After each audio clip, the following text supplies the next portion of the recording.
Hi, my name is Dr. Mike. I'm a licensed pharmacist and a pharmacology professor. Today I want to tell you something else about marijuana that you may not have understood. So without a big introduction, let's just get right to it.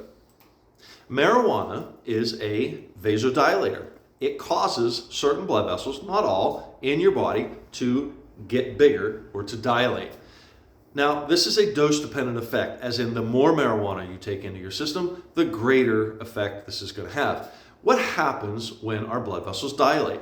Well, when the blood vessels go from yay big to this big, and the amount of fluid going through the tube itself doesn't change, then the pressure that fluid is exerting on the inside of the tube, in this case blood pressure, decreases.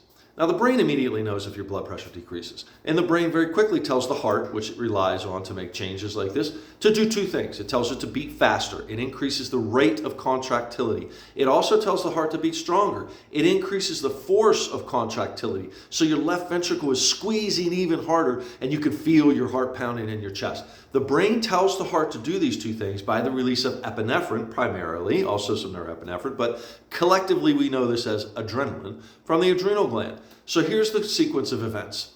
We have some marijuana. It causes vasodilation. The blood pressure drops. There's a release of adrenaline followed by increase in heart rate and increase in contractility. You can feel your heart pounding in your chest. Now, let's look at one example, and this is just a good example of a normal blood vessel, a constricted blood vessel, a dilated blood vessel. And these hemodynamics are going on homeostatically in your body all the time. So let's say we're at a college party. I'm 20 years old, 21 years old. It's Friday night. We're down at the frat house. We're doing some drinking and we lose our inhibitions, of course. And now I want to try some marijuana. So I get some marijuana on board. I get a release of adrenaline. My heart's pounding. My heart's racing fast. I'm talking to everybody, having a good time. Generally, at this age and in this group population, we're going to perceive this as energy. Like, hey, I feel like getting out of here. Let's go do something. Whatever it is we may do. Generally, a lot of people at this age in this situation are going to perceive the effect of the drop in blood pressure resultant release of adrenaline. That's going to be perceived as energetic, motivating, uplifting. I feel like getting up and going, right? But if you fast forward about 25 years, now you don't have a job, you have a career.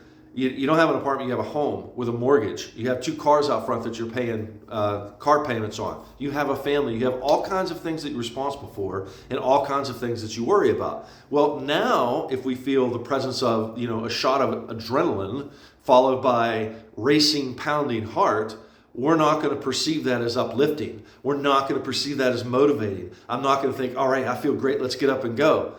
That's a panic attack.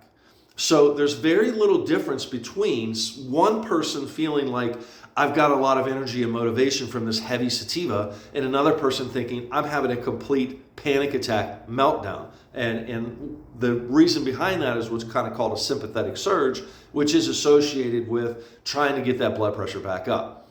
So the key takeaway here is in a number of strains, what makes one strain different from another, particularly like sativas to indicas per se, is a terpene profile. Even in most menus now, you look and you can see all of the terpenes in there. Well, some terpenes are more sativa-ish terpenes, whereas others are more indica terpenes.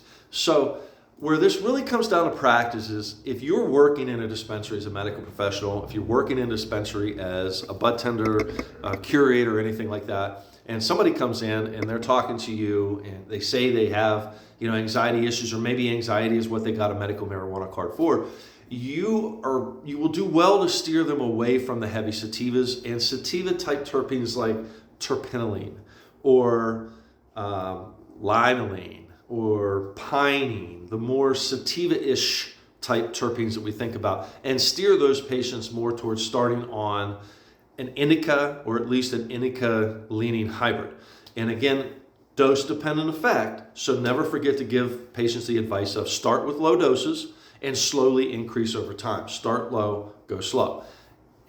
That's really my advice for recommending marijuana to patients with anxiety and the physiological process behind it. Lastly, before you go, if you are somebody with anxiety, you really should think about trying a 1-to-1 THC to CBD ratio. because we'll talk about this in another video. The allosteric binding mechanism of CBD really dampens that effect of the THC and takes away a lot of these anxiety-like symptoms that we can have. Well, I hope you understand a little bit better, and I hope I've been a help to you. Have a great day.